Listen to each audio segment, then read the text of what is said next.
ગયા છેલ્લા એક મહિનાની અંદર 30 દિવસમાં રાજકોટની બાજુમાં આટકોટ સહિત 6, 8, 10 વર્ષની 3 માસૂમ દીકરીઓ ઉપર બળાત્કાર થઈ રહ્યા છે.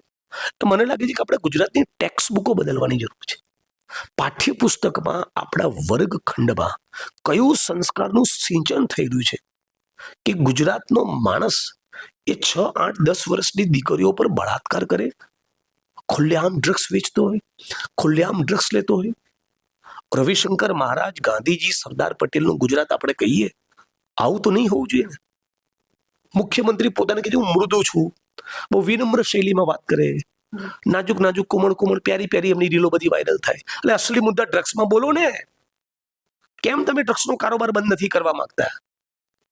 બધી સુષ્ટુ વાતો કરો છો, જીવનની બધી ફિલોસોફી કહો છો. આ કોને કે ડ્રગ્સ ગુજરાતમાં કેમ આવે છે અને નહીં આવવા દઉં. અપીલ બી નથી કરતા ગુજરાતની જનતાને. કેટલું શેમફુલ કહેવાય, કેટલું શર્મનાક કહેવાય.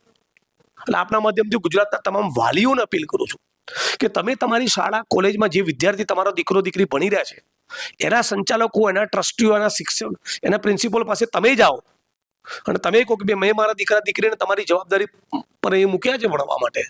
એનું જીવન બરબાદ નહીં થવું જોઈએ.